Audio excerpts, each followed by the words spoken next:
ہر قسم کے روحانی جسمانی مسائل اور وظائف کے لیے پیر اقبال قریشی چینل کو سبسکرائب کریں۔ آج ہمارا قرآن پاک کا 23واں پارہ تراویح میں مکمل ہوا۔ سورہ یاسین جو قرآن پاک کی ایک شعرا آفاق صورت ہے، جس کو ہر بچہ، مرد، عورت، ہر انسان پڑھتا بھی ہے اور اس سے فائدہ بھی اٹھاتا ہے۔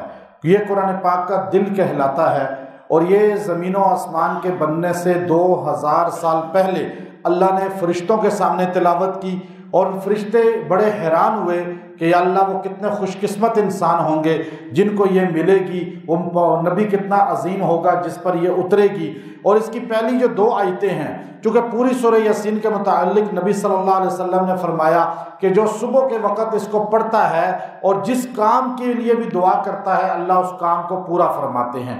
تو پھر اس کے اندر اللہ رب العزت نے بڑی تاثیر رکھی ہے، مردوں کو پڑھ کے بخشی جائے، اللہ قبر پہ پڑھیں گے یا مردے کو جا کے پڑھ کے یہاں سے اصالِ ثواب کریں گے، اللہ اس کی بخشش کر دے گا۔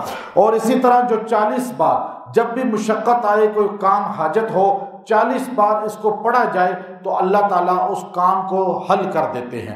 ایک بہت بڑے محدث مفسر ہیں ابو بکر رحمۃ اللہ علیہ، وہ سکتے کے عالم میں گئے تو ان کو قبر میں لوگ مردہ سمجھ کے تدفین کر کے آ گئے۔ اب وہ جب ان کا سکتہ ختم ہوا، وہ زمانے بہت پرانے تھے، ڈاکٹری ہاسپٹل کا دور نہیں تھا، تو آپ جب ہوش میں آئے دیکھا قبر میں ہے تو آپ بڑے پریشان ہوئے۔ تو آپ نے سوچا کہ وہ 40 مرتبہ سورہ یاسین کا عمل کرتا ہوں، اللہ شاید باہر نکال دے، آکسیجن بھی کم ہے اندر اور اندھیرا ہے، رات کی تاریکی ہے۔ آپ نے سورہ یاسین پڑھنی شروع کی، 1 2 3 4 یہاں تک کہ 37 38 بار پڑھی۔ تو پھر ایک دم قبر میں ہلچل شروع ہوئی اور ایک دم سوراخ ہوا اور کسی نے چل اٹھائی اور ہاتھ اندر کیا۔ یہ کفن چور تھے، کفن کھینچنے کے لیے انہوں نے ہاتھ اندر کیا، تو آپ نے ان کا ہاتھ پکڑا تو وہ ہارٹ اٹیک کی وجہ سے خوف سے مر گئے۔ آپ نے وہاں سے رستہ بن گیا تھا، 40 بار پوری ہو چکی تھی، آپ وہاں سے باہر نکلے، اس کو اندر لٹایا اور خود کفن کی پہنے ہوئے بازار شہر میں گھس گئے اور دروازوں پہ لکھنا شروع کر دیا کہ میں ابو بکر ہوں، زندہ ہوں، مجھے یوں دفن کر دیا گیا تھا سکتے میں اور میں فوت نہیں ہوا۔ صبح لوگ حیران ہو گئے۔ اس کے بعد آپ نے قرآن پاک کی ایک تفسیر لکھی، اللہ نے ان کو زندگی بھی عطا فرمائی لمبی۔ سورہ یاسین کے اندر جو ہے ایک آدمی کا ذکر ملتا ہے، وہ 2 نبی گئے، تیسرا نبی بھی گیا، تبلیغ کر رہے تھے، لوگوں کو اسلام کی طرف لا رہے تھے، تو لوگ آپ کو گالیاں دے کے مار رہے تھے، لوگ آپ کو کہہ رہے تھے نکلو یہاں سے، جیسے لوگوں کا سلوک تھا نبیوں کے ساتھ۔ تو اس پر ایک آدمی غریب سا تھا، وہ وہاں پہ ہل چلا رہا تھا، تو وہ دوڑا ہوا آیا، اس کے دوڑنے کے انداز کو، اس کے بولنے کے انداز کو اللہ نے اتنا پسند کیا، اللہ نے فرمایا اسی کے انداز کو وَجَاءَ مِنْ أَقْصَى الْمَدِينَةِ رَجُلٌ يَسْعَىٰ يَا قَوْمِ اتَّبِعُوا، اے میری قوم اس کی اتباع کرو۔ اس کا چلنا، اس کا بولنا اللہ کے نیک لوگوں کے ساتھ، جو بھی دین کا کام کرنے والا ہو، اس کے نقص عیب نکالنے کے بجائے جتنا اس کے ساتھ چل سکتے ہیں، تعاون کر سکتے ہیں، ہمیں کرنا چاہیے۔ اور اگر ہمارا ایک جملہ بھی اس کی تائید میں نکلے گا، قیامت کے دن اللہ تعالیٰ ہمیں اس کا صلہ دیں گے۔ اس غریب آدمی کے بولنے بھاگنے کو بھی اللہ نے قرآن کی زینت بنا دیا۔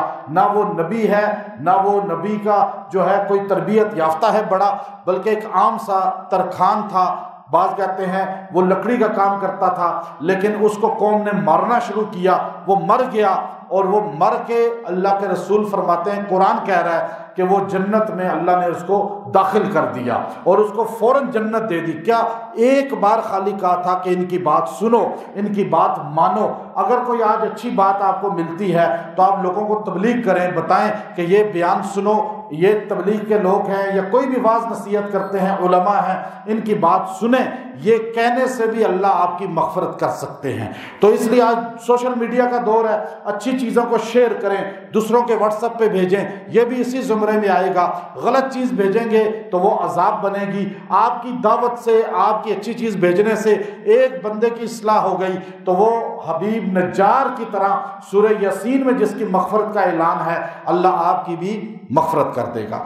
اب اس میں ایک عقیدہ بتا دیا۔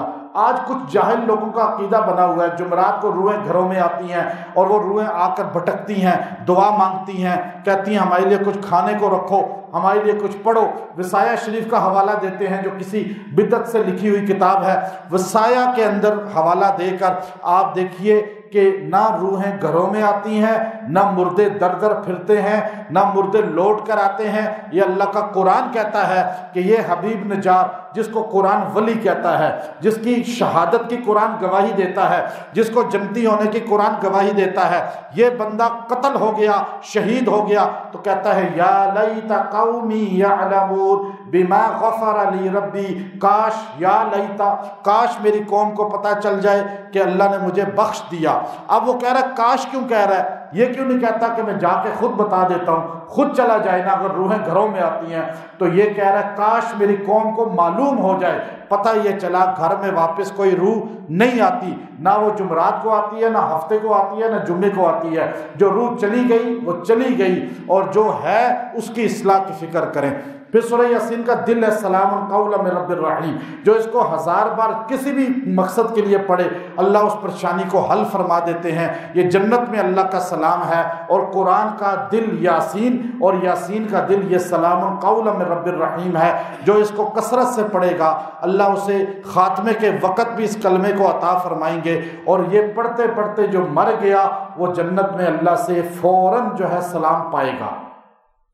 سورہ صافات جو ہے یہ اس کا پہلا، اللہ نے اس کے اندر جنات کی حد درجے جو ہے ختم ہونے کی تاثیر رکھی ہے۔ اس کا پہلا رکوع تو اتنا سخت ہے جنات پر کہ جب انسان یہ پڑھتا ہے تو جنات دہل جاتے ہیں، ہل جاتے ہیں۔ جس گھر میں سورہ صافات کو کبھی کبھار پڑھ لیا جائے، گھر سے ہر قسم کے حشرات الارض، ہر قسم کے چوہے، مینڈک، چھپکلیاں، یا گھر میں جو بھی اور ککڑوچ ہیں، دیگر چیزیں ہیں، آپ یہ پڑھیں، وہ اکثر جناتی شکلیں بدل کے گھر میں گھسے ہوتے ہیں، تو آپ کے یہ پڑھ کے پانی چھڑکاؤ کرنے سے وہ چیزیں گھر سے نکل جائیں گی۔ اس کے اندر جو ہے اللہ نے پہلے رکوع میں اتنی تاثیر رکھی ہے، جن کسی پر آ جائے یہ پڑھ کر اس پہ چھڑکیں پہلا رکوع، اللہ تعالیٰ اس سے جنات کو، جادو کو جڑ سے ختم کر دیتے ہیں۔ اس کے اندر 7 سلام ہے، سلام قولا من رب الرحیم پیچھے ہے، یہاں کچھ سلام زیادہ ہیں، سلام علی نوح فی العالمین، سلام علی ابراہیم، سلام علی یاسین، اس کے اندر سلام علی ابراہیم۔ آپ جو ہے یہ سلام جو ہے اس کو پڑھیں ساروں کو، جتنی بار مریض پہ زیادہ پڑھیں گے اللہ اسے شفا عطا فرمائے گا۔ اس میں ابراہیم علیہ السلام کا، اسماعیل علیہ السلام کے ذبح ہونے کا واقعہ بھی مفصل آیا ہے، اور یونس علیہ السلام کا للبث فی بطنہ الی یوم یبعثون، اگر وہ یہ دعا نہ پڑھتے قیامت کی صبح تک مچھلی کے پیٹ میں رہتے۔ اس کے آخر میں 3 آیتیں، سبحان ربک رب العزت عما یصفون، اگر یہ 3 آیتیں کوئی بندہ بھی اگر مجلس سے اٹھتے ہوئے پڑھ لے گا، جو وہاں غلطیاں کی ہیں اللہ معاف فرما دیں گے۔ سورہ صاد جو ہے یہ شرک کو ختم کرتی ہے، توحید کو واضح کرتی ہے۔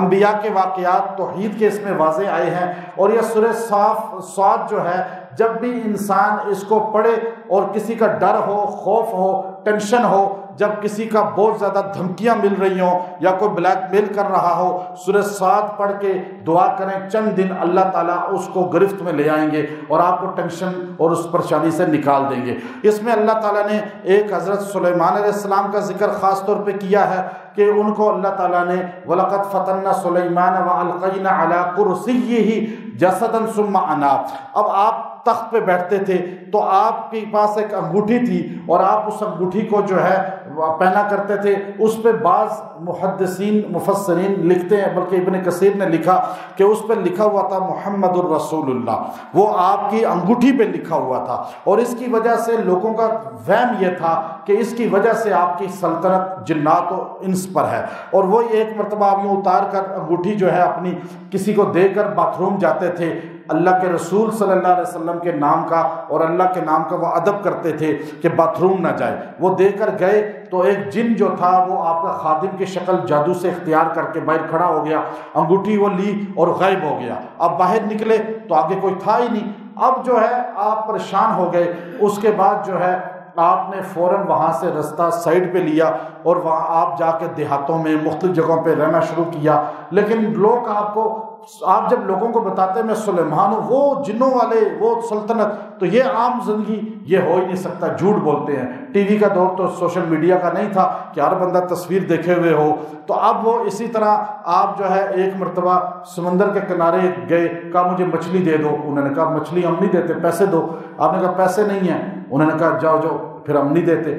آپ نے کہا دیکھو میں ادھار دے دو، میں سلیمان ہوں۔ انہوں نے کہا سلیمان اور آپ وہ جنوں پہ حکومت کرنے والے نبی اور بادشاہ، اور عام ابھی یوں پھر رہے ہیں۔ آپ نے کہا چلو مجھے دے دو تو میں تمہیں ادھار دے دوں گا، لیکن انہوں نے آپ کو انکار کر دیا۔ آپ ایک سائڈ پہ بیٹھے تو وہاں ایک بندے کو ترس آیا، اس نے ایک مچھلی آپ کو دی۔ یہ اسرائیلی روایات ہیں لیکن ہیں اس درجے کی کہ کچھ نہ کچھ اس آیت سے ان کا لنک ملتا ہے۔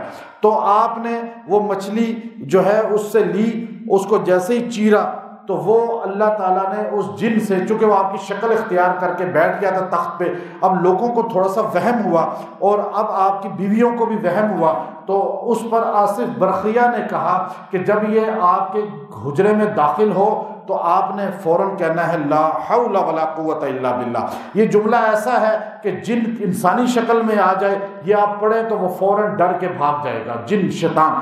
تو اس نے فوراً کہا لا حول، تو وہ ایک دم وہاں سے بھاگ گیا، اور بھاگتے بھاگتے وہ ایسا ڈرا ہوا تھا کہ اس نے وہ انگوٹھی دریا سمندر میں پھینک دی، اور وہ مچھلی کے پیٹ میں چلی گئی، اور وہ مچھلی اللہ نے آپ تک پہنچا دی۔ آپ نے چیرا تو وہ اندر سے انگوٹھی نکلی، آپ نے جیسے ہی انگوٹھی پہنی تو ایک دم جو ہے جن حاضر ہو گئے، اور تخت آپ کے سامنے آ گیا، اور پرندے آپ کے اوپر سایہ کر لیا، اور سب کچھ اللہ نے نعمتیں واپس لوٹا دی۔ اس پہ وہ مچھیرے حیران ہوئے، فوراً جھک کے انہوں نے سلام کیا، انہوں نے کہا ہم معافی چاہتے ہیں۔ آپ نے کہا کوئی نہیں، لوگ تو اکثر عہدے رتبے کو دیکھتے ہیں لیکن انسانیت ہونی چاہیے انسانوں کے اندر۔ تو اللہ تعالیٰ نے داؤد علیہ السلام کا بھی ذکر کیا، ان کی بھی صفات کو بیان کیا، حضرت ایوب علیہ السلام کا، پھر دیگر انبیاء کا ذکر بھی کیا، شیطان کے ملعون ہونے کی وجہ بھی بتا دی۔ یہ سورت کے اندر اللہ تعالیٰ نے واضح۔ سورہ زمر جو ہے، یہ جب بھی انسان جو ہے جب بیمار حد درجے بیماری بڑھ جائے تو سورہ زمر کو پڑھ کے پانی پہ پیے، چند دن میں اللہ تعالیٰ بیماری ختم کر دیتے ہیں۔ اس کے اندر بھی جہاں بہت سی توحید کی اور اعمال کا ذکر ہے، اس میں آخری آیت جو اس پارے کی ہے اس میں ایک چیز اللہ تعالیٰ نے صاف الفاظ میں بتائی، انک میت و انہم میتون۔ بعض لوگ یہ کہتے ہیں کہ میت آپ ہیں، یعنی اللہ کہہ رہا ہے آپ سے پہلے بھی مر چکے ہیں، آپ نے بھی مر جانا ہے، یہ آیت اتری ہے۔ اور بعض لوگ کہتے ہیں نبی صلی اللہ علیہ وسلم کی ذات اطہر کے بارے میں کہ آپ دنیا سے گئے، ختم ہو گئے، اب آپ کا جسد جو ہے اس میں حیات نہیں ہے۔ حالانکہ یہ آیت کریمہ جب اتری اس وقت یہ دلیل حضور علیہ السلام کی جسم سے روح کے تعلق منقطع ہونے پر نہیں ہے، اس لیے کہ یہ آیت جب اتری تو حضور زندہ تھے، آپ کے جسم میں روح موجود تھی۔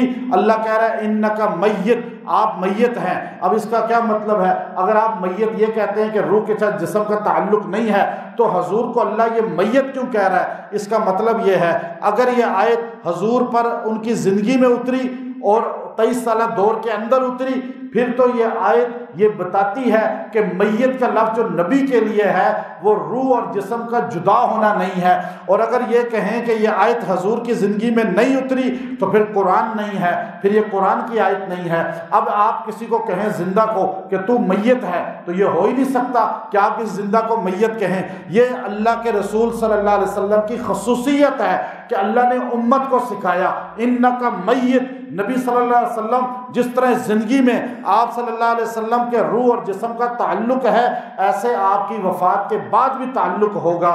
اب یہ کیسا تعلق ہوگا؟ وہ شہید کی طرح ہے، بل احیاء عند ربہم یرزقون، اور ولکن لا تشعرون، کہ تمہیں شعور بھی نہیں ہے کہ ان کو رزق بھی دیا جاتا ہے۔ اب قبر میں کیسے اس کو رزق ملتا ہے؟ شہید کا ہمیں کوئی شعور نہیں۔